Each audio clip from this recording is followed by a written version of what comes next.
Boa tarde, meus irmãos. Um forte abraço. Que o Senhor nosso Deus, o Eterno, abençoe a cada um de vocês, as famílias representadas, as vossas parentelas, vossos amigos. Compartilhem os vídeos. Se doem a Deus, deixem ser instrumentos na mão de Deus a partilhar o Evangelho Eterno, a mensagem de salvação nas Sagradas Escrituras, no amor do Senhor Jesus. Irmãos, vamos juntos hoje para a nossa fase 4 do Apocalipse 1.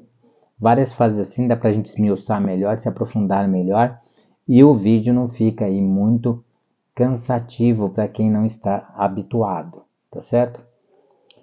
E vamos à nossa oração. Maravilhoso, eterno Deus, aqui queremos agradecer ao Senhor, dádiva da vida no dia de hoje.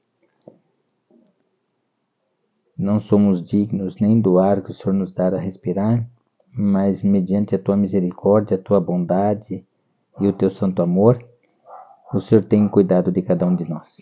1 Pedro 5,7 diz: derramai sobre mim toda a vossa ansiedade, porque eu tenho cuidado de vós. Aleluias e glórias a Deus por tudo isso. Vamos agora partilhar o pão da vida. Abra nosso coração, mente e alma, para que o Espírito Santo venha nos arrebatar da terra aos céus. Esqueçamos que estamos aqui pisando a terra, ainda em pecado, mas cheia do Espírito Santo, cheia do amor de Deus, a chamar a todos a vir para os teus braços de amor. Tudo isso te pedimos e te agradecemos pelas bênçãos a cada um que aqui está, as famílias representadas, e que o amor de Cristo agora nos una em teu corpo, onde tu és o cabeça, a aperfeiçoar e aprimorar os dons do Espírito em cada um de nós, nos preparando para a tua breve volta. Tudo isso te pedimos e agradecemos com perdão dos nossos pecados, no doce, santo, amorável nome do Senhor Jesus, Adonai Yeshua HaMashiach, o Salvador eterno, e também nosso Rei por toda a eternidade em amor contigo. Em teu santo nome, agradecemos e no poder do Espírito Santo. Amém. Vamos lá, irmãos. Apocalipse, capítulo 1, vamos fazer do 12 ao 14 só. Tudo bem? Só do 12 ao 14. Você vai ver o volume de informação que tem nisso, né, nesses poucos versículos. O tema é: o Rei Eterno aguarda a resposta não de sua boca, mas do seu coração. Por quê? Da boca pode ser aquilo que pensamos. Conhecimento na mente. Só serve para a nossa condenação. Mas quando esse conhecimento, qual a promessa que ele faz para nós? Eu completarei a boa obra que um dia iniciei. Mas quando esse conhecimento da palavra de Deus começa a abrandar o coração, começamos a praticar as verdades bíblicas. E daí o conhecimento torna-se sabedoria, porque está na prática do dia a dia de nossas vidas. Olha que maravilhoso a transformação que ele faz. E lá no coração, Jeremias 17:9, enganoso é o coração mais que todas as coisas e perverso, porque se eu ficar ouvindo o meu coração e fechar o ouvido e o meu amor em adoração e amor ágape, amor eterno, amor fraternal para com o meu Deus, a perversidade do meu coração, que é o que existe de mais enganoso em toda a criação de Deus, vai me levar à perdição eterna, ou seja, a segunda morte. Deixarei um dia de existir aqui neste mundo, para sempre. Mas nem eu e nem você passaremos por isso, porque essa foi a morte que Jesus teve. A morte física, a segunda morte, que é a morte da condenação eterna, porque todos os pecados do mundo estavam sobre ele, por isso que ele suou sangue no Getsemane. Pai, se possível for, passa de mim este cálice. Por que será? Porque estava amargo demais. Lembra Lucas lá, a partir do verso 50? Mas o menino crescia em sabedoria, estatura e graça diante de Deus e dos homens. Ou seja, ele ganhava cada vez uma porção maior do Espírito Santo. Maior. Até João 3,34. Mas o enviado de Deus não recebe o Espírito por medida. Ou seja, Jesus ali no ápice espiritual da sua vida já tinha a força máxima dada pela unção do Espírito Santo. Por isso ele sabia da vida da mulher samaritana em João 4, no poço de Jacó. Tá?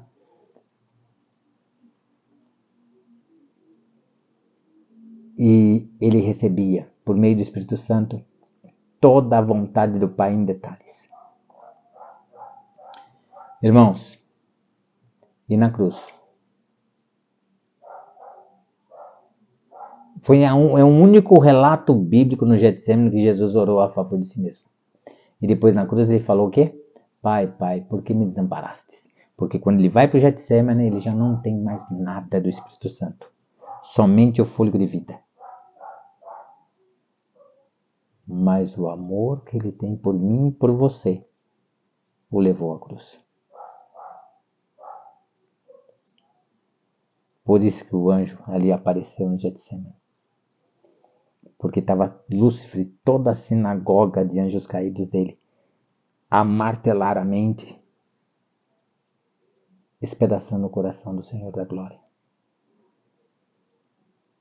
E a angústia de todos os pecados sobre ele o fazia suar sangue. Onde as gotas caíam no chão, escorria a pedra onde ele estava com as mãos e caía no chão. As gotas de sangue. Por mim e por você, essas gotas de sangue caíam no chão, a purificar essa terra inflamada do pecado, o mundo jaz no maligno, e transbordar em toda a criação de Deus. Vamos lá, Apocalipse 3, verso 20, é o nosso texto para iniciar. Quando você vai entregar o seu coração para mim? Ou seja, quando você vai entregar o coração para o Senhor Jesus? Aceitar o chamado dele? Que chamado esse? Ora, do Espírito Santo. O Espírito Santo convencerá o mundo da justiça, do pecado e do juízo. O chamamento que ele nos faz a levar uma vida diferente, a ser guiados não na carne e no pecado, segundo o nosso coração enganoso, mas no Espírito. Onde Paulo fala em Romanos que o duelo entre a carne e o Espírito é muito grande, que prevaleça o Espírito em nós. O que diz lá? Em Apocalipse 3, verso 20. Eis que estou à porta e bato. Se abrir, entrarei em sua casa. Cearei contigo e você comigo. Eis que estou à porta e bato. A porta é o nosso coração. Defeituoso. Lembra a parábola do semeador? Aquela boa terra era defeituosa como as anteriores, que caiu ali à beira do caminho, que caiu ali num terreno muito rochoso. E as sementes que caiu ali, em meio aos espinhos, e os espinhos sufocaram a semente. Leia lá depois, com calma, a parábola do semeador. E tem aquela que caiu em boa terra. Só que ela não era boa terra. Ela era extremamente defeituosa, como as anteriores, ou até mais defeituosa que as anteriores. Porém, houve entrega. Houve entrega. E mesmo sendo mais defeituosa que as anteriores, ou tanto quanto defeituosa como as anteriores, se transformou em boa terra, cheia no Espírito, a andar na verdade, porque o Espírito Santo nos guia, sem se desviar nem pela direita nem pela esquerda, mas focados cada vez mais intensamente no Senhor da Glória, no Senhor Jesus, Adonai Yoshua HaMashiach, o Salvador eterno, resgatando o universo caído em trevas. Qual a resposta que você tem a dar? Eis que estou à porta e bato. Se abrir, se buscar viver a verdade em amor, lealdade e fidelidade a Cristo, em fé, devoção, amor, adoração e amor para com o próximo? Eis que estou à porta e bato. Se abrir, entrarei em sua casa. Ou seja, todo o seu corpo, templo do Espírito Santo. Cearei contigo e você comigo. Cear na oração, na leitura meditativa da palavra de Deus. Encerrar em oração, porque a Bíblia ensina a ler a Bíblia. Lembra? Estudo bíblico lá atrás. Oração, leitura meditativa e encerrar em oração. O que é a leitura meditativa? É ler conversando com Deus a cada verso. Não é ler o primeiro verso, chegar no último, pronto, acabou, orou, acabou. Não. Você lê um verso bonito, ora a Deus, fecha os olhos sentado mesmo. Senhor, tem alguma coisa que não entendi? Que lindo, maravilhoso. Tem mais alguma profundeza da sabedoria de Deus a executar em minha mente? Abrandando meu coração em prática da tua palavra no cotidiano, no dia a dia? Conversar em oração, lendo a Bíblia com Deus. Por isso Abraão foi chamado amigo de Deus. Esses patriarcas, irmãos, profetas e muitos ali do povo, pessoas simples, como Maria, mulher maravilhosa, tremenda em espírito e verdade. Maria não conseguia passar um segundo sem estar na presença de Deus, tudo meditando nos altos, pondo uma roupa no varal, varrendo uma casa, meditando na imensidão do céu, nas aves voando, a suavidade do pouso de uma ave. Não conseguia mais separar. Tamanho amor, fé e devoção. Que maravilhoso, irmãos. E quão apagado está esse mundo. Apocalipse diz, Laodiceia, Laodiceia, vomita ter em minha boca, porque andamos sobre nossos próprios passos. E às vezes passamos ao lado de uma árvore e não contemplamos a beleza da criação do Senhor Deus. Eis que estou à porta e bato. A porta é o coração. Se abrir, entrarei em sua casa, entrarei no seu corpo, no templo do Espírito Santo. Cearei contigo e você comigo. Cear na palavra de Deus, na oração, no jejum, na comunhão com Deus e o próximo. A partilhar o pão da vida, a partilhar o evangelho com outras pessoas. Lembra que o Senhor Jesus falou? Aquele que se envergonhar de mim, eu também me envergonharei dele diante dos anjos e de meu Pai. Está na palavra de Deus, irmãos. Como você vai se envergonhar daquilo que existe de mais precioso na sua vida e no universo, em toda a criação de Deus?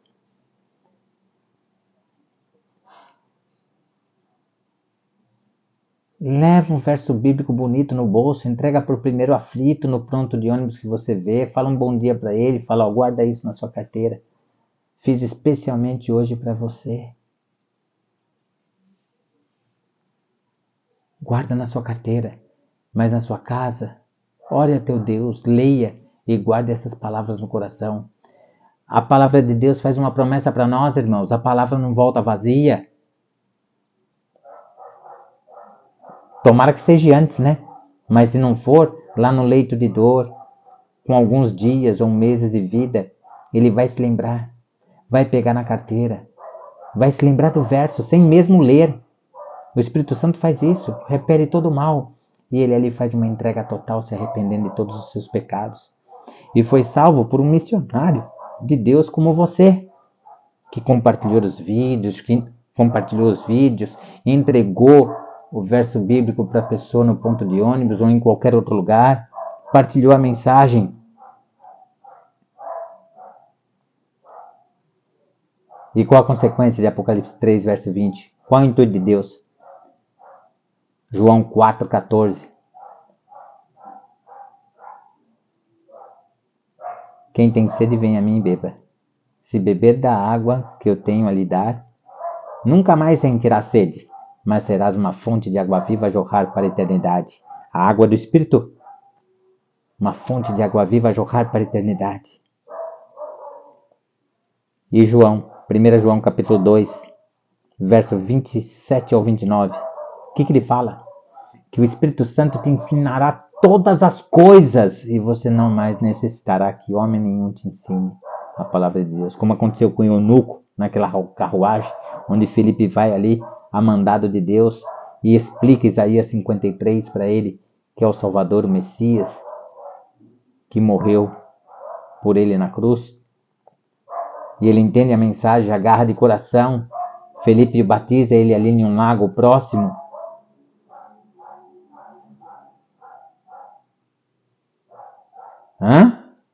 Ou vamos viver para Deus ou para essa vivinha ilusória nossa do dia a dia? A salvação já está para todos. Agora é você quem decide. É você quem decide. Vamos lá, Apocalipse capítulo 1. Apocalipse capítulo 1. Vamos ler no verso 12. Olha lá, verso 12. Voltei-me para ver quem falava comigo, e voltando vi 7 candeeiros de ouro. Paremos aqui. Primeira coisa, é colocado candeeiros ou candelabro para que as pessoas entendam, tá certo? Mas um candeeiro ou um candelabro, que é a mesma coisa, tá, irmãos? É como falar 6 e meia dúzia. As palavras são diferentes, porém o significado e a quantidade é a mesma, tá ok?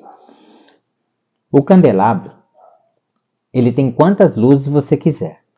1, 2, quantas você quiser. 10, 12, 20, quantas você quiser.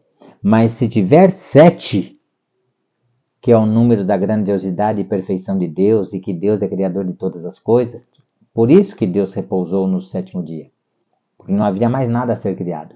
E ele deixou o 7º dia especialmente para suas criaturas passarem o mais intensamente com Deus. Por isso o sábado é o 7º dia.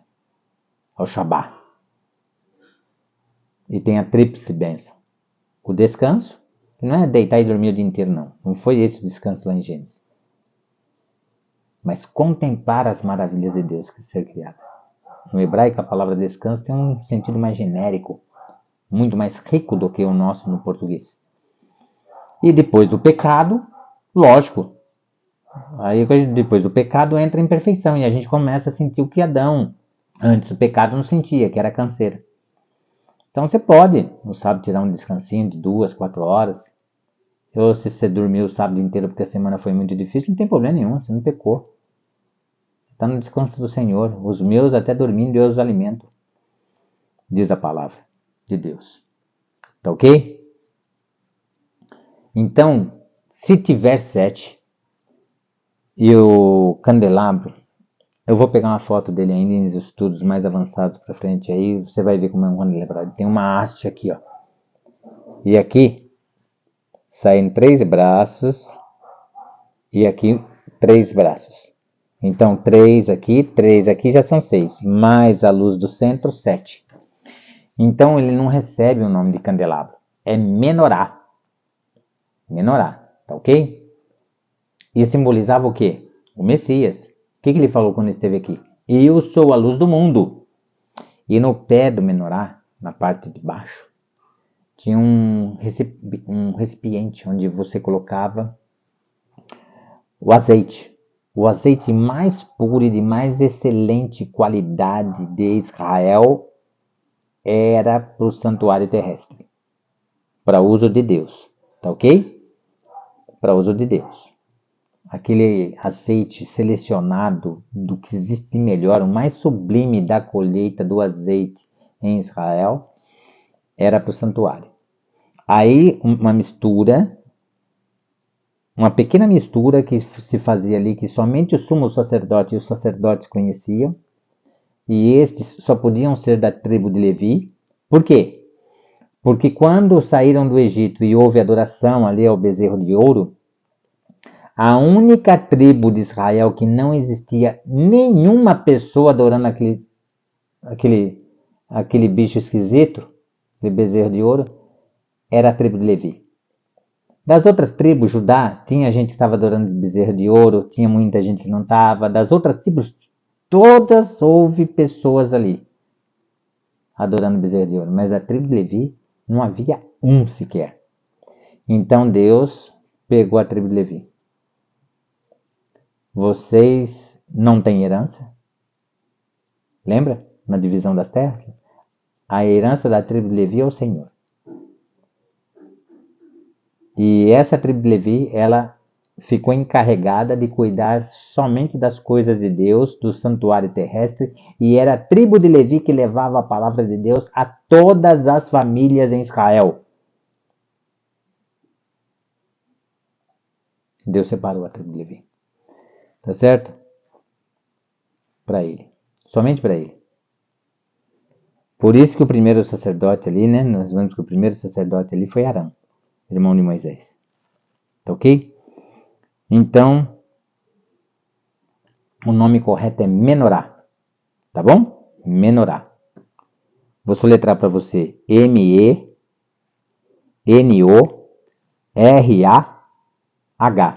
E não onde você vê isso? Quando você comprar a Bíblia Judaica Completa. Tem ali 70 e poucas páginas ensinando você a ler a Bíblia. Tá bom? A luz. E o azeite simboliza o Espírito Santo. Os reis em Israel, eles eram ungidos. Com o quê? Com azeite. Tá bem? A unção. Tá? Então simboliza o Espírito Santo. Tudo bem? E você viu aqui que tinha o quê? Como que tinha seu candelabro? Falou aqui, minha gente. De ouro. Puríssimo. De ouro. Por quê? Simbolizava as relíquias espirituais que o Messias nos passaria. Os dons do Espírito, as relíquias do Espírito. E especialmente o escudo da fé. O ouro refinado, ele também simboliza a fé. E a fé, ela sempre vem acompanhada do quê? A fé que é desenvolvida, é aperfeiçoada no Espírito, ela vem acompanhada do quê? De devoção. Tá ok? Escudo da fé. Jejum, comunhão com a palavra de Deus e oração. Tá ok? E a fé, aquela convicção. Você crê muito mais na existência de Deus e das coisas celestiais do que nesse mundo, em toda a criação diante dos seus olhos. Isso é exercício da fé. Convicção. Tá? Tudo bem?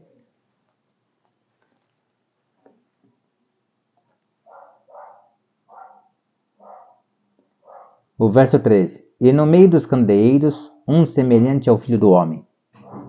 Esse é Jesus. Filho do Homem, muitas vezes, na Bíblia, é o Senhor Jesus. Algumas vezes, no contexto, o Filho do Homem é um ser humano ali, executando alguma função. Tá? Mas na grande maioria das vezes, Filho do Homem é o Senhor Jesus. Tá? Com vestes talares. O que seria isso, hein? Com vestes talares. Vestes talares são vestes compridas, até mais ou menos ali a altura do calcanhar. Tá ok? Simboliza o seu manto sagrado, envolvendo o mundo caído. As vestes de Jesus, o seu manto sagrado. Lembra que a mulher só tocou nele e foi curada do fluxo de sangue? Lembra? Então o manto do Senhor Jesus tem significado. E você vai procurar na própria Bíblia e vai chegar nessa conclusão. Tá bom? Ninguém está inventando nada, não. A Bíblia fala o quê? Não te estribes no teu próprio entendimento. E para não se estribar no seu próprio entendimento, tem que ter o quê? Oração, jejum, buscar saber as coisas com Deus. Se Deus não passar, seja perseverante. Lá um belo dia ou outro e tal, você pede novamente. Entendeu? Eu passei por mais de 2 anos e 3 meses orando todo santo dia para saber o que era jejum. Mesmo lendo já na parte da Bíblia que fala do jejum correto e do jejum errado, né? Eu tinha em mente, tinha convicção disso, que tinha algo a mais. Aí eu falei, Senhor, me perdoa a insistência. Perdoa esse meu pecado, a minha insistência. O Senhor sabe o dia e a hora de me revelar ou não, ou o que está na Bíblia é mais do que o suficiente. Só o Senhor sabe. eu não vou mais orar ao Senhor pedindo certas coisas que ainda não é o momento propício. Aí lá um belo dia a igreja, passou muito tempo, nem sei quantos anos. Ô, irmão Geraldo, tal, o irmão não pode vir pregar sábado aí para nós sobre o jejum? Falei, posso, irmão? Nessa data eu posso, porque ela tá vaga. Como o próximo trimestre ainda falta muito tempo, ela tá vaga. Não tem ninguém me preencheu essa data. Vai ser com muito prazer e eu agradeço muito pelo convite. Porque, irmãos, os anciãos oram a Deus para pôr o nome dessas pessoas na escala. Entendeu? E daí o que acontece? O Espírito Santo vai dando nome por cada nome a esses anciãos a colocar na escala. Pelo menos quando eu fui ancião por mais de 12 anos consecutivos, esse era o procedimento que nós adotávamos. Juntamente com os pastores, tudo. Certo? E a Bíblia fala, não remova os marcos antigos. Hoje eu acredito que muitos anciãos façam isso também. Embora é aquela história, né, irmão? Sempre existe exceção à regra. Né? Mas isso deixa que Deus se incumbe de todas as coisas, vai aperfeiçoando o irmão, ainda que não adota esse tipo de método, vai crescendo em espírito de verdade até ele desenvolver isso e aceitar a opinião, a instrução de outras pessoas a fazer desta forma. Então, Deus me deu ali. Estava montando e tal, aqui, orando a Deus, né, para que Ele me desse os versos na palavra de Deus, a montar a mensagem e tal. E Ele deu. Assim como a oração é a respiração de nossas almas, assim como a oração é a respiração da alma, o jejum é a rocha inabalável da nossa fé. Eu termino a base. Eu falei, o quê? Nem lembro, irmãos, se eu larguei a caneta ou não, mas eu fiquei pensativo, não consegui nem escrever. Não tomei susto nem nada, mas eu fiquei estagnado. O jejum é a rocha inabalável da nossa fé, porque a rocha na Bíblia é Cristo, irmãos. É o Senhor Jesus, é Adonai Yeshua HaMashiach. É o Senhor Jesus, o Messias. Falei, meu santo céu. Aí fui conversar com Deus em oração. Quer dizer então que o jejum é Cristo dentro de mim, esse miserável pecador de trapo de imundícia? Que a Bíblia fala que a nossa justiça é um trapo de imundícia. Essa imundícia, em pecado, que entristeça o meu Senhor todo dia, e às vezes hora após hora, é Cristo dentro de mim, por meio do Espírito? Aí eu lembrei, e veio também na pregação, que aquela casta só se expulsa com oração e jejum. Irmãos dos céus, eu confesso para os irmãos que eu fiquei meio atrapalhado mentalmente. Muito pensativo. Por pouco mais de 3 semanas. Intensamente. E depois, aos pouquinhos, foi se passando. Foi se passando. Já pensou? Que coisa tremenda? Vestes talares. Vestes largas, né? E compridas até o calcanhar. E cingido à altura do peito. Esse cingido até a altura do peito, irmãos, é algo que você amarra ali, pode transpassar na diagonal no seu corpo e amarrar no cinto, tá ok? Tem vários significados, mas vários mesmos. Mas aqui no contexto do Senhor Jesus, foi algo que ele fez assim mesmo, passou na diagonal do seu corpo, amarrou no cinto. Por quê? Porque ele estava se preparando para o trabalho, para executar uma tarefa. Seja no santuário celestial, seja para com os anjos. O trabalho não vem muito em si. Nós vamos chegar lá nesse trabalho.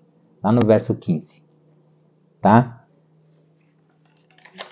Se preparando por um trabalho. E no verso 15 nós vamos saber que trabalho é esse. Tá bom? No verso 15. Lembra desse detalhe. Para lá na frente lembrar. Eu vou lembrar vocês.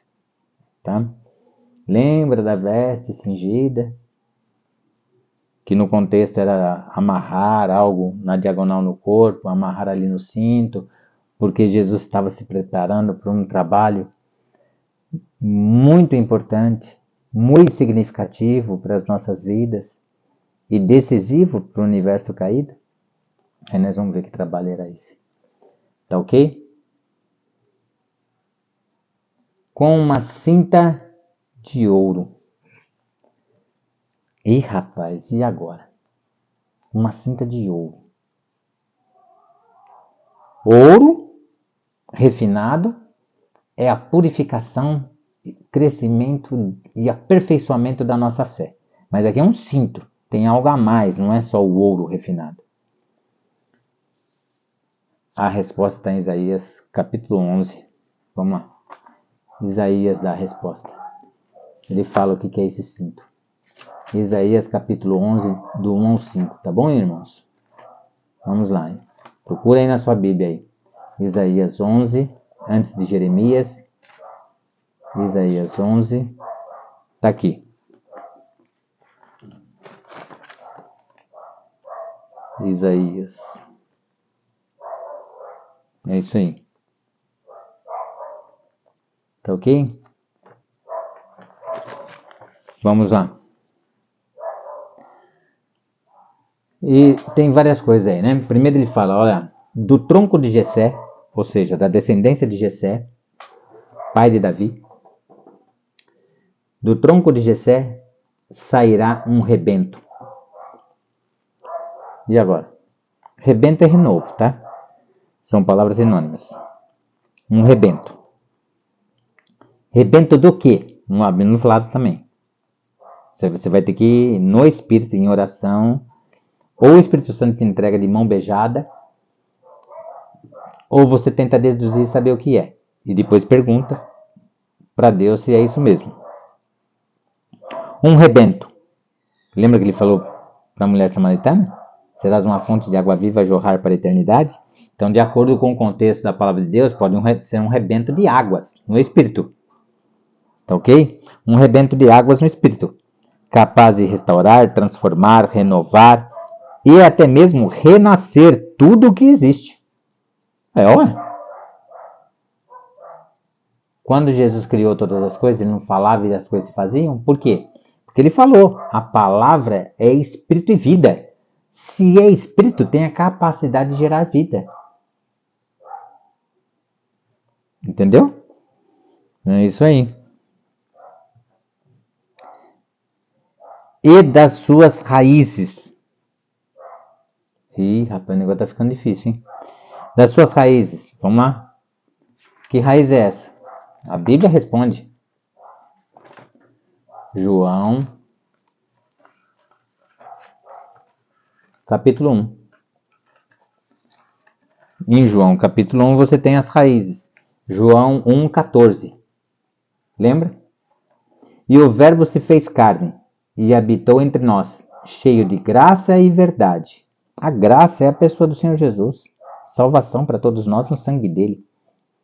Que nos perdoa e nos purifica de toda a nossa injustiça. Nos perdoa os pecados e nos purifica de toda a injustiça. João 1 João, capítulo 1, verso 9. Tá certo? E no sangue dele selou a aliança eterna. Por isso nos fez filhos por adoção. Está lá em Efésios capítulo 1, verso 5. Filhos por adoção. No sangue dele. Porém, aqueles que se salvarem em Cristo Jesus serão filhos genuínos.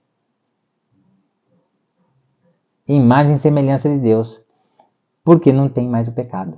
Vai viver em plenitude de espírito. Já pensou que maravilha, irmãos? Nossa. Agora, rapaz, já é bom demais da conta. A gente chora de emoção ao ler a palavra de Deus. Direto isso. Você imagine lá. Imagine lá, irmãos. Imagine como que não vai ser.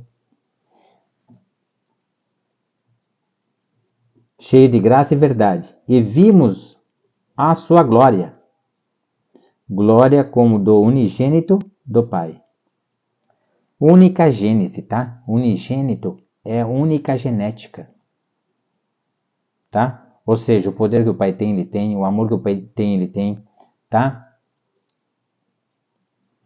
Pai, Filho e Espírito Santo. É o mesmo poder, o mesmo amor, a mesma graça, o mesmo perdão, a mesma misericórdia, a mesma justiça, entendeu? Os 10 mandamentos, os dois maiores atributos dos 10 mandamentos é o dom sublime do amor ágape, o amor divino, e a sua justiça, tá certo? Unigênito do Pai. Tá aí as suas raízes, tá? Mais pra frente a gente vai ver o que é esse unigênito, de forma mais sólida, com os próprios versos da Bíblia, tá? Tá certo? Então ele é o quê? Raízes do manancial celestial transferindo-se do terceiro céu, tá? Paulo fala do terceiro céu, se não me engano, em Coríntios, do terceiro céu, onde é o santuário celestial, e ele é a destra da majestade. Ele se transferiu do terceiro céu, abnegou o trono da graça, tudo que ele tinha ali, a adoração dos anjos, tudo, para a terra. E veio fazer deste mundo em trevas, o mundo jaz no maligno, um manancial de bênçãos. Né? Está lá em Mateus, capítulo 1, a virgem conceberá. Lembra?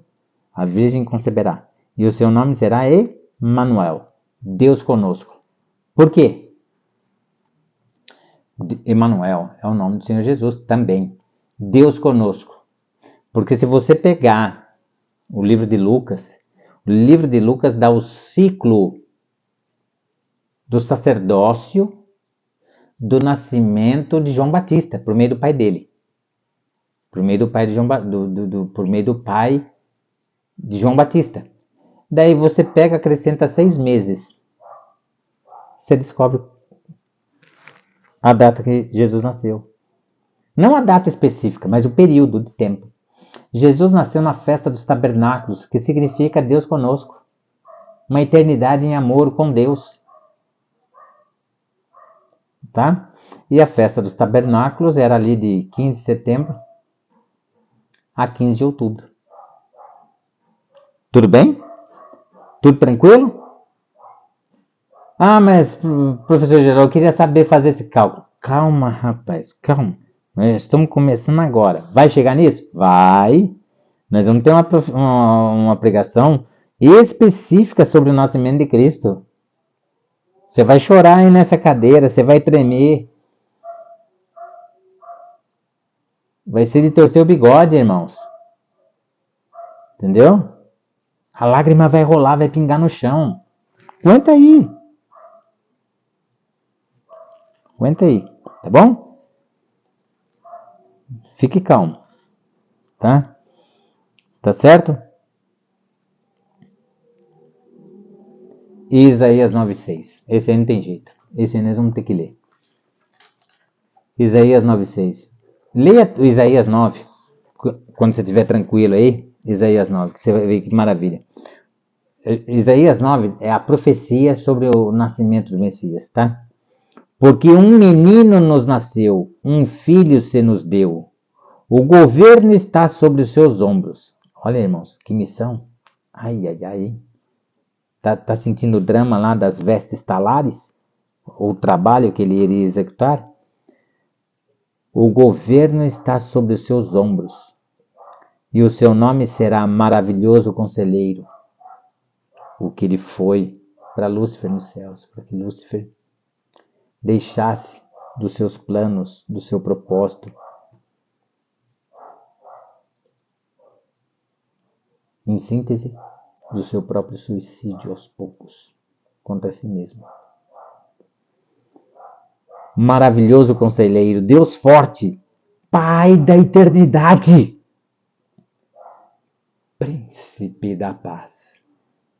Príncipe da paz. Lembra que Jesus falou? Minha paz vos dou. O que está escrito em Filipenses 4:7? Filipenses 4, verso 8 fala para nós pensarmos só em coisas sublimes. exercitar a mente com Deus, pensando só em coisas sublimes. E qual a consequência disso? Filipenses 4:7. A paz que excede todo entendimento. Não tem como explicar. Transbordante, ilimitada, vai muito além do infinito, não tem como explicar. Você pode explicar parcialmente, totalmente jamais. Até mesmo na eternidade, porque provém de Deus. Saber por completo essas coisas é somente Deus. Nem o anjo, eu não acredito que nem mesmo o anjo perfeito, sem pecado, não conhece a paz por completo. Por isso que a eternidade vai parecer ser tempo nenhum a estudar a parte básica do amor de Deus. Chegaremos no nível médio? Não acredito. De tão grande e imenso que é Deus. Ele fala na palavra, o universo não pode me conter. Já pensou nisso? Ou seja, tudo que eu criei, bilhões e bilhões de galáxias, tudo não pode me conter. Não adianta que a mente não alcança. Certo? Príncipe da paz. Irmãos, é demais. É demais. É maravilhoso, é lindo demais. Deus forte. A torre. Lembra lá na parábola dos semeadores maus? A torre, o vigia, aquele que cuida, mantém, carrega nos braços, alimenta, protege, livra do inimigo. As guerras, as piores guerras da história da humanidade, irmãos. Não são essas guerras de hoje, tecnologia não. Foram as guerras enfrentadas pelo povo de Israel. Como é que vai vencer 1 contra 1000, irmãos? Vai virar sanduíche, presunto, mortandela, sei lá o que. Israel vencia. E para piorar a história ainda, com facilidade. E muitas vezes com raras pessoas mortas. É o próximo capítulo das nossas fortes emoções aqui com o Eterno. Veja bem, tá bom? Das suas raízes, vimos aqui as suas raízes. Um renovo, certo? Um renovo, a renovar todas as coisas. Verso 2. Repousará sobre ele o Espírito do Senhor. É o que João 3,34 falou. O enviado de Deus não recebe o Espírito por medida. Mas a força máxima do Espírito Santo, Jesus conseguiu galgar. E ele explica o porquê em João 17, a oração de intercessão do Senhor Jesus. Vamos ler lá um verso só. Depois você leia por completo. Olha lá que ele fala. João 17. Olha que tremendo que é. Olha que maravilhoso, irmãos.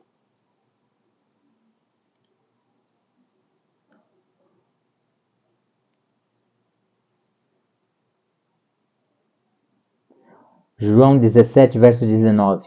E a favor deles,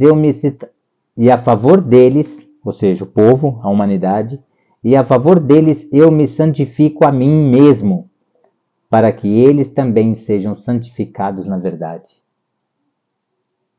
Jesus se santificou ao máximo, para que por meio dessa santificação de Jesus, nós fôssemos o máximo possível santificados na verdade, dada por Ele. E o que é essa verdade? Está no verso 17. Santifica-os na verdade, a tua palavra é a verdade. Por isso que João 15:3 nos diz, não desanime. Entendendo ou não entendendo, leia a palavra de Deus. Por quê? João 15:3. Vós já estáis limpos pela palavra que vos tenho falado. E qual a consequência? A consequência está em Salmo 119, verso 11. Escondi a tua palavra para não pecar contra ti. Escondi a tua palavra no meu coração para não pecar contra ti. O escudo contra as forças do mal. Está lá em Efésios, capítulo 6. A palavra é o escudo contra as forças do mal. E o escudo da fé? Capaz de apagar todos os dados inflamados do maligno. Olha que vitória tremenda, irmãos. Jesus executa por cada um de nós? Os anjos acampam em derredor daqueles que o temem. Temer a Senhor, respeitá-lo, amá-lo, adorá-lo. Viver para esse Deus maravilhoso.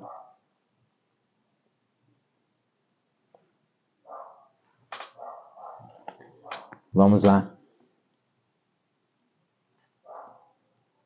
O Espírito do Senhor, né? Repousará sobre ele o Espírito do Senhor. O Espírito de sabedoria e de entendimento. Espírito de sabedoria. Né? Primeiro o entendimento. A pessoa lê, entende, e depois Deus vai nos lapidando. Vai nos lapidando com as dificuldades da vida, com algumas coisas, as dificuldades da vida, as provações, perseguições. Isso aí faz aumentar nossa fé, nossa perseverança. Aquele que perseverar até o fim será salvo. E daí você praticando a verdade de Deus cada dia, devido a ficar calejado com a vida, você começa a praticar conhecimento divino. E daí deixa de ser conhecimento, quer dizer, continua como conhecimento na sua mente, mas deixa de ser mero conhecimento e passa a ser sabedoria, porque você está praticando, vivendo a palavra de Deus dia a dia na sua vida. Tá certo? O espírito de conselho e de fortaleza. O espírito de conselho foi o que ele tentou fazer com Lúcifer no céu. Ele, o Senhor Jesus, pessoalmente conversou muitas vezes com Lúcifer no céu. Olha, as coisas não são bem assim. O que está se passando pela sua cabeça e o que você anda conversando com os anjos, as coisas não são bem assim. Explicou com todo amor, carinho, profundo respeito por Lúcifer. Não é? Mas mesmo sendo perfeito, ele não quis ouvir. Irmãos, nós sendo pecadores, dá para entender. Por isso o pecado é um mistério. Para a própria segurança de toda a criação de Deus. Ele dá alguns vestígios lá em Isaías, Ezequiel e tal, mas é um mistério. Somente Deus sabe o que se passou na mente de Lúcifer. E o porquê Lúcifer começou a pensar nessas coisas. Lúcifer, gente, pensa bem. Lúcifer é criador ou criatura? Ele foi criado. Então não tem jeito de ser Deus nunca. E ele quer ser adorado. Tudo bem. Pode ser até adorado. Mas vai ser uma adoração falsa. Porque ele é criatura. Deus, a palavra Deus significa ser de adoração.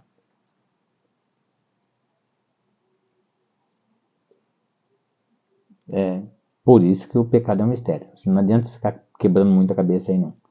Na eternidade, quem saiba, a gente vai saber algumas coisas, né? O profundo ali do mistério mesmo não sabe, porque mistério pertence a Deus. Deuteronômio 29, verso 29. As coisas encobertas são para Deus, mas as coisas reveladas são para nós, nossos filhos e assim por diante. Tá certo? Então esse foi um espírito de conselho. E depois Jesus não mais o fazia pessoalmente, mas os anjos do Senhor Jesus fazia isso com Lúcifer e com todos os anjos que ele estava ali maquinando, porque ele tentou maquinar todos os anjos do céu. Tá? Mas os anjos que permaneceram leais e fiéis a Cristo trabalharam com todos os anjos nos céus que estavam pendendo para o lado de Lúcifer. Entendeu? E até que a situação se agravou tanto que houve peleja, houve guerra nos céus. Miguel e seus anjos expulsaram o dragão e os seus anjos caídos, porque no céu não habita pecado.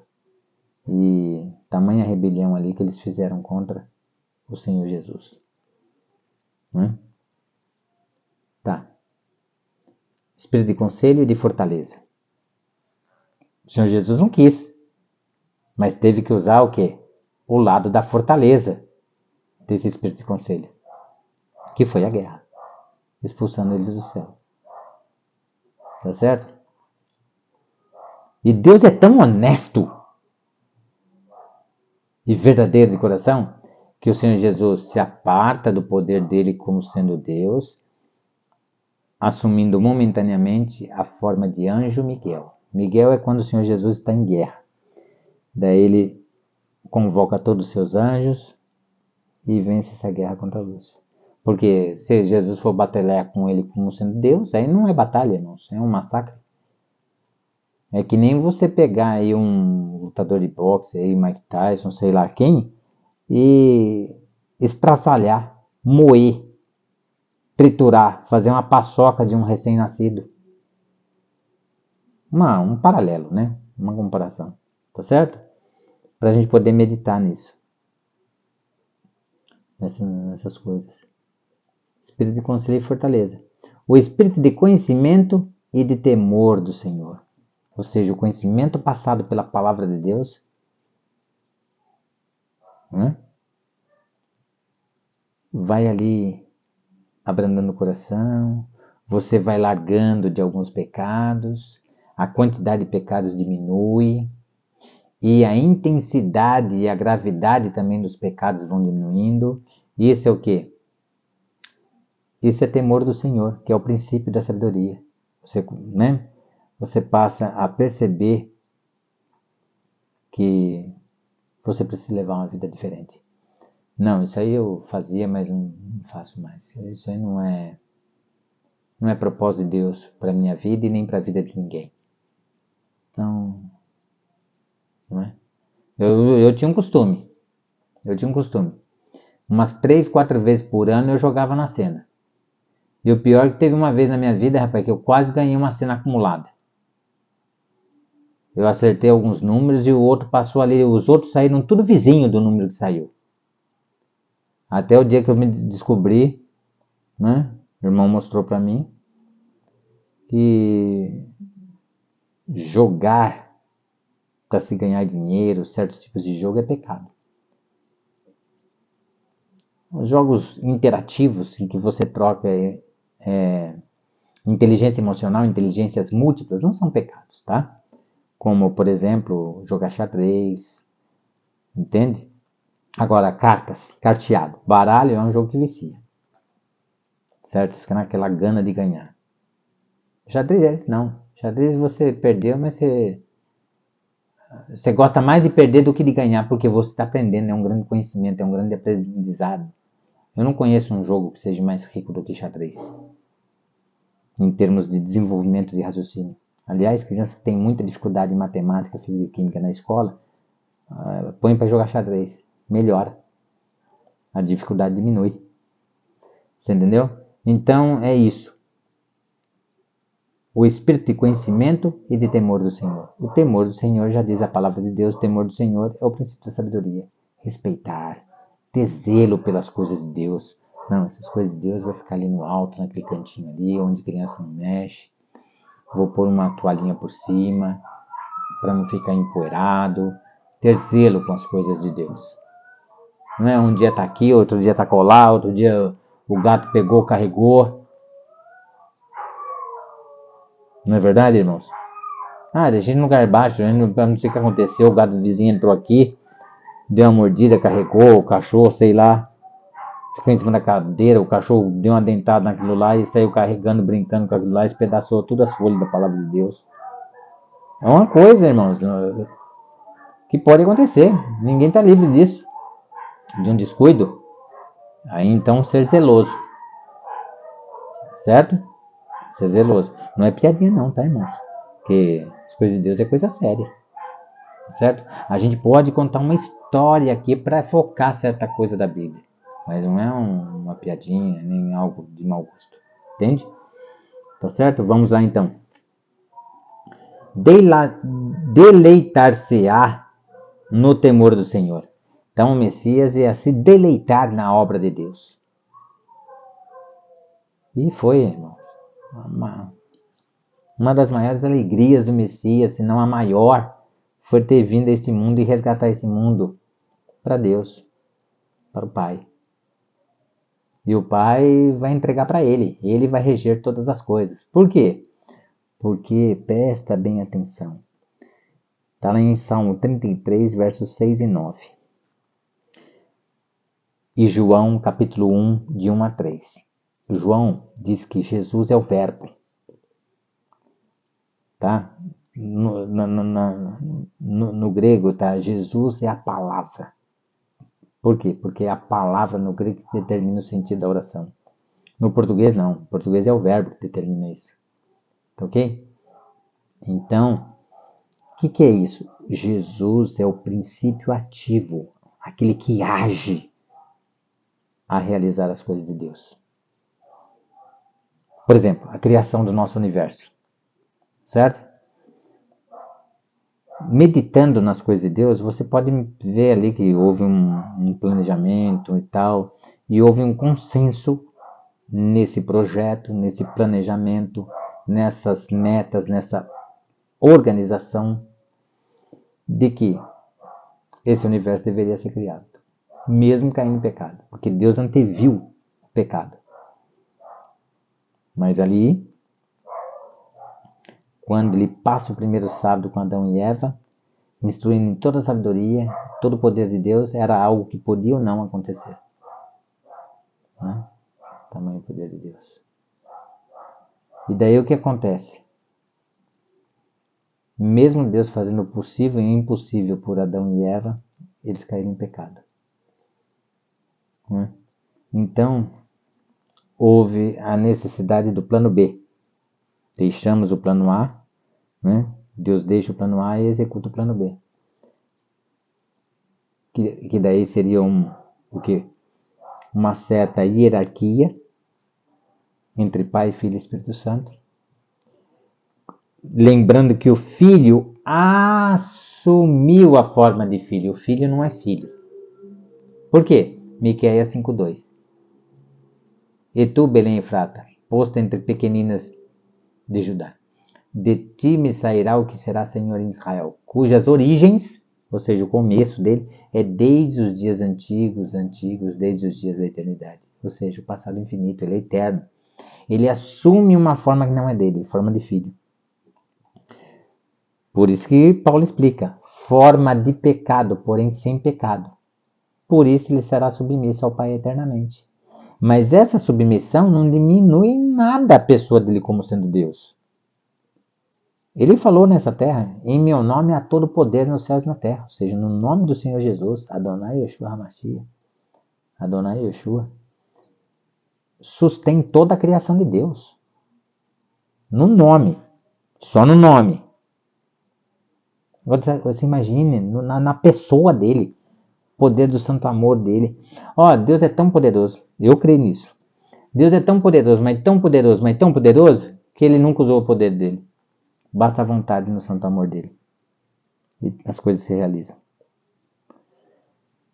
Deixa para a eternidade, irmãos. Lá nós vamos respirar fundo e vamos poder entender melhor como se processa essas coisas.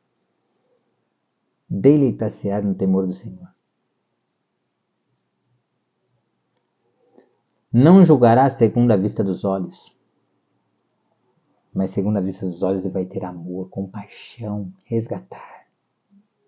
Nem se passa na cabeça dele julgar, mas abraçar, beijar suas criaturas no Espírito, no poder da palavra, a resgatá-los das trevas, do império da morte, da segunda morte, a morte eterna, para a maravilhosa luz.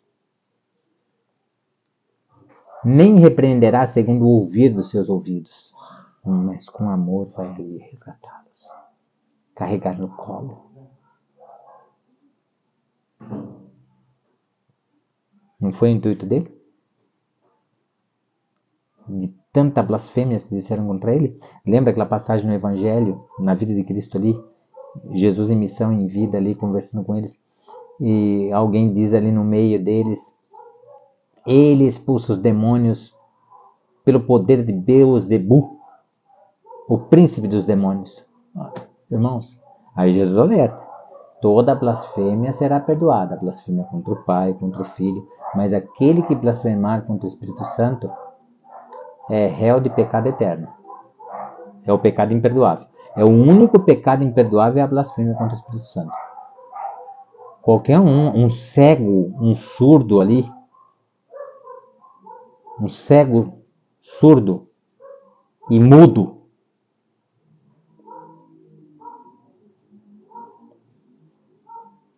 pelo ar, respirando ali na redondeza de Jesus, ele poderia perceber algo diferente,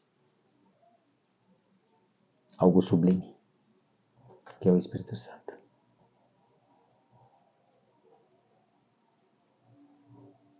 Os olhos de Jesus brilhavam, raiando eternidade e amor pelo próximo. Por isso que Jesus foi uma febre.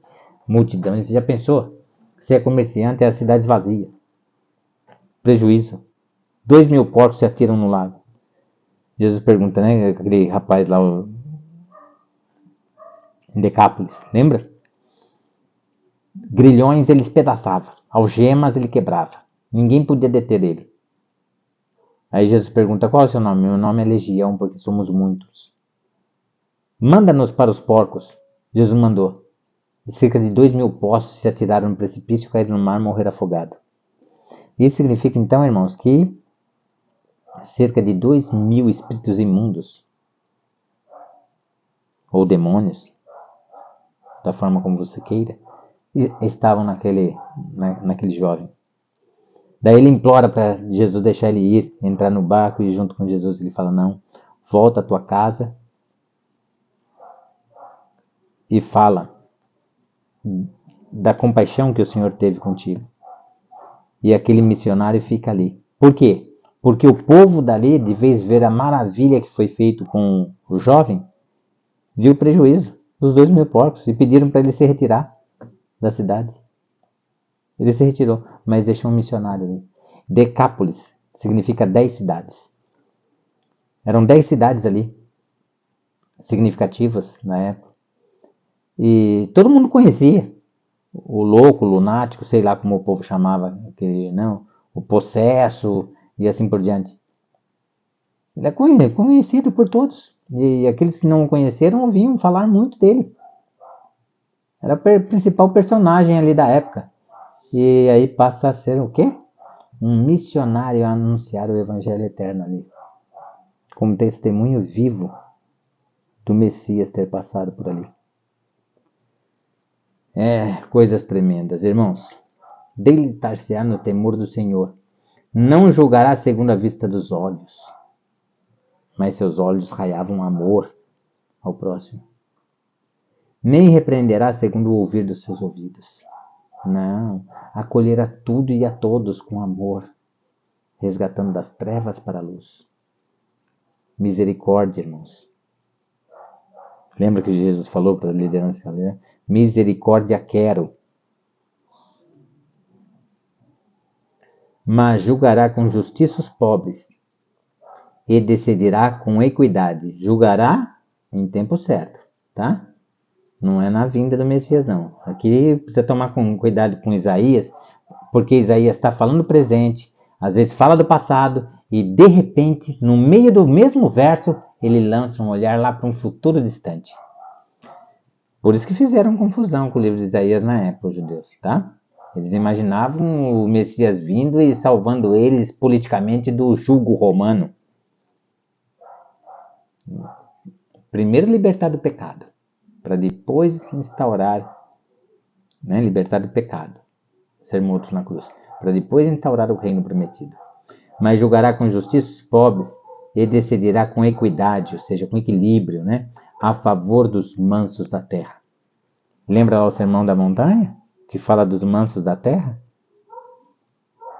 Que herdarão a terra? Do puro de coração que verá a Deus? Sermão da Montanha, irmãos. Ferirá a terra com a vara da sua boca. Espera um pouco. Que vara é essa da sua boca? Ora, irmãos, deixa a Bíblia responder. Está lá em Hebreus 4, se não me engano, verso 12. Acho que é isso mesmo. Vamos deixar a Bíblia falar nos nossos corações. Hebreus está aqui, capítulo 4. É o verso 12 mesmo.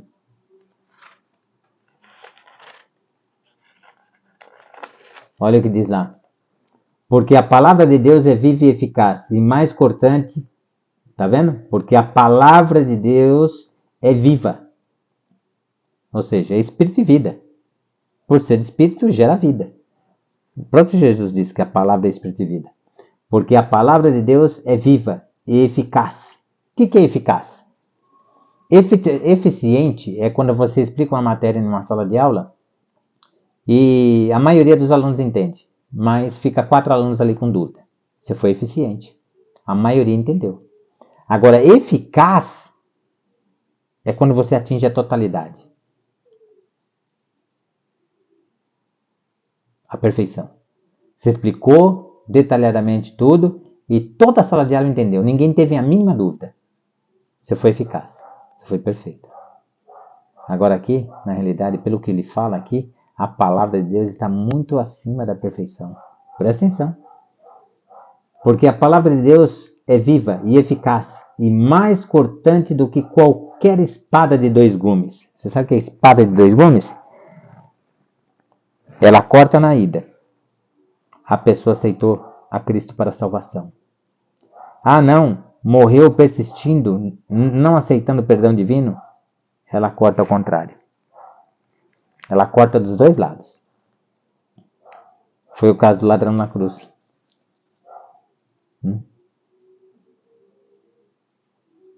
Jesus diz o quê? Pai, perdoa-lhes, porque eles não sabem o que fazem. Aí passa algum tempo, cestas à esquerda de Jesus diz o quê? Se você é o Messias, desça dessa cruz, salva-te a ti mesmo e a nós também. Imediatamente Dimas, do lado direito de Jesus, diz: nem agora temes a Deus? Nós estamos aqui porque nossos feitos merecem, mas este nenhum mal fez.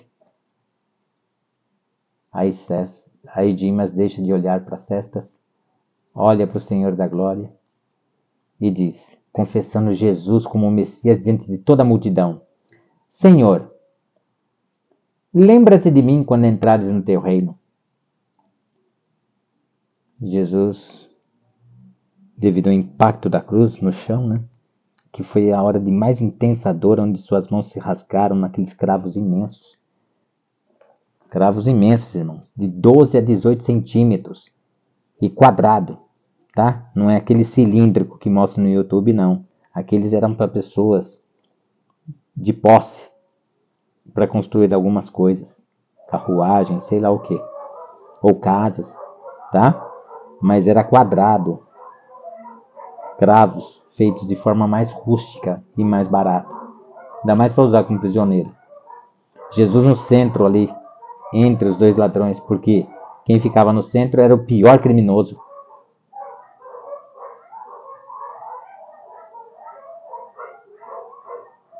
E Jesus responde para ele.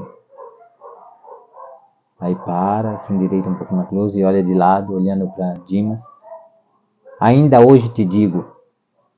Jesus está dizendo hoje. Ainda hoje te digo. Estarás comigo no paraíso. Estarás. Futuro, irmãos. Estarás. Não é verdade? Estarás comigo no paraíso. Que conforto para aquele homem que morreu para o pecado. Morreu, não quis mais saber de coisa errada na sua vida. E se arrependeu na cruz. De toda a sua vida. Lembrando que, de acordo com os relatos históricos, Dimas foi uma das pessoas que deu dinheiro a José para fugir para o Egito. Quando Jesus era ali criancinha, bebezinho. Que Herodes deu ordem para matar todas as crianças de 2 anos para baixo. Que José não tinha recurso financeiro para fugir. Dimas foi uma das pessoas que deu um certo recurso financeiro para que José pudesse fugir. Tremendo, né? Olha lá. Mais cortante do que qualquer espada de 2 gumes, e penetra até o ponto de dividir alma e espírito, juntas e medulas. É aqui que você percebe que é acima da perfeição. Dividir alma e espírito.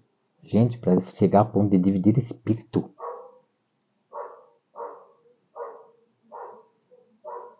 É porque está acima da perfeição. Não é? Porque certas coisas é só para Deus. E a palavra tem este poder, porque a palavra é espírito e vida. Ela é primeiro espírito, portanto gera vida. Depois você vê essa tinta aqui sobre o papel. formando palavras. Tá? A ponto de dividir alma e espírito, juntas e medulas, e é apta para discernir os pensamentos e propósitos do coração. Rapaz do céu. É verso para a gente poder meditar um mês.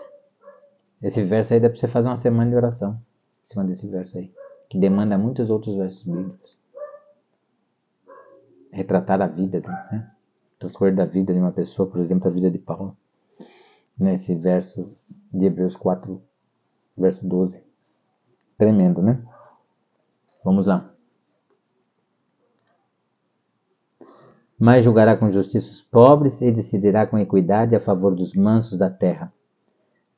Já falamos sobre isso. E ferirá a terra com a vara da sua boca. Essa é a vara da sua boca.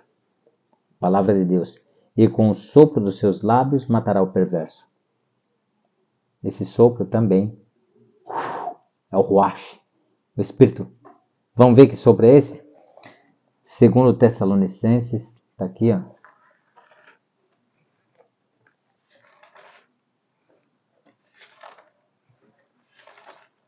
Segundo Tessalonicenses 2, verso 8, diz assim: Então será de fato revelado o iníquo, a quem o Senhor Jesus matará com o sopro da sua boca, e o destruirá pela manifestação da sua vinda. Olha que terrível, irmãos. O sopro nas narinas de Adão deu vida a Adão, um homem de 4 metros de altura, quase 950 quilos de músculo e força. E agora o ser humano pequenininho, né? Assim, uma tampinha, né? De garrafa. Assim que nem eu. Não é? Eu tenho 1,76 m. Não é? Perto de um homem de 4 metros de altura. Peso 76 quilos. Um homem de 4 metros de altura com quase 950 quilos. Só menos que uma bactéria, irmãos. Frente a um homem desse tamanho. Já pensou? Tremendo, né? Agora esse mesmo sopro traz morte. O mesmo sopro que deu vida a Adão nas suas narinas, que é o ruach, o espírito. Corpo, espírito, alma vivente, né? O fôlego de vida. A menor porção possível já é capaz de gerar vida. E aqui, ao invés de vida, traz destruição. É Deus que destruiu? Não! É a consequência dos pecados deste em recusar o perdão divino e morrer no pecado. É a consequência. Deus deixa vir a consequência. Deus não mata ninguém. Por isso que em Naum é chamado de obra estranha. Porque Deus não matou ninguém. Mas a pessoa matou a si mesma. Você quer obra mais estranha do que a pessoa se autocondenar em seus atos de perversidade e maldade? Como Lúcifer fez? Tinha tudo. E não queria mais saber de nada e queria só de se rebelar contra o próprio Deus que o criou? Fica aí para você deduzir. Não que você queira julgar como ingratidão, mas comentar os fatos ocorridos. Quem julga é somente o Senhor. Nós não podemos julgar nenhum cachorro, porque também é criatura de Deus. Tá certo? Que coisa, hein? Então, com o sopro dos seus lábios, matará o perverso. Agora vamos lá, vamos entender. A justiça será o cinto dos seus lombos. Ah, o cinto lá de Apocalipse. Só que fala que é um cinto de ouro, não é? Vamos ver lá depois. A justiça, então, é o cinto dos seus lombos. Ou seja, o cinto nos seus lombos revela a perfeição e a magnitude da justiça do Senhor.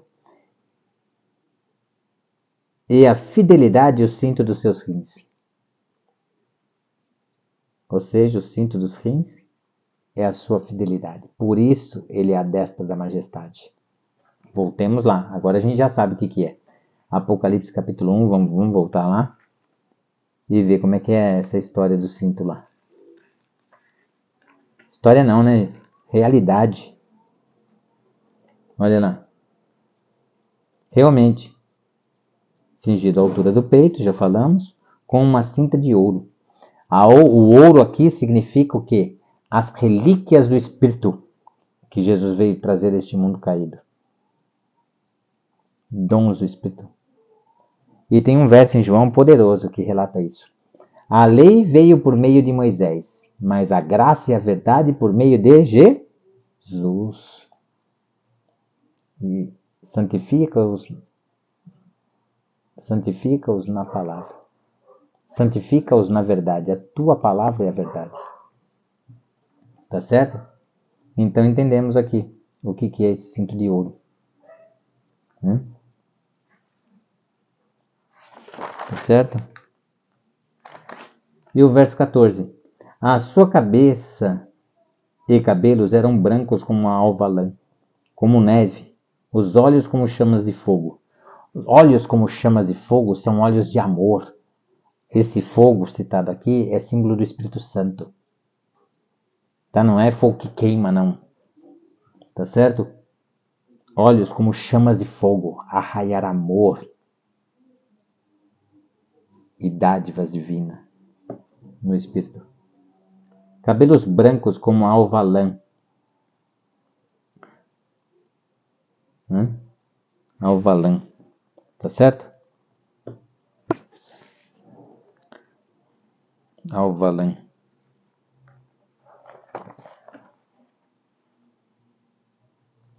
Alva lã é a sabedoria de Deus.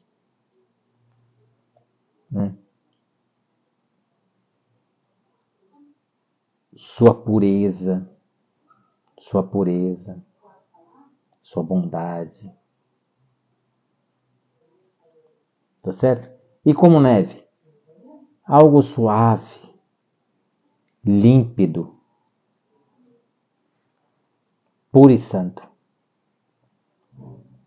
Por isso, olhos como chamas de fogo. Chamas de fogo aqui é o Espírito Santo. Tá certo?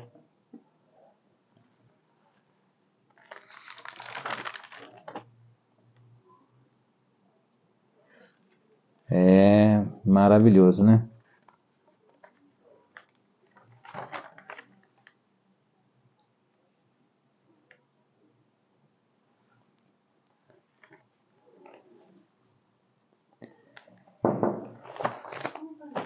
Neve, suave, límpido e pura sabedoria. Alva lã, cabelos brancos. A brancura do cabelo é sabedoria. As cãs, né? Alva lã, sabedoria capaz de aquecer. Alva lã, sabedoria capaz de aquecer os corações no Espírito Santo. Meu desejo, a minha oração para você é que você aceite essa maravilha. João 3,16. Porque Deus amou o mundo que deu o seu Filho. Porque Deus amou o mundo de tal maneira que deu o seu Filho, para que todo aquele que nele crê não pereça, mas tenha vida eterna. Amém. Um beijão no seu coração e Deus te abençoe. Amém.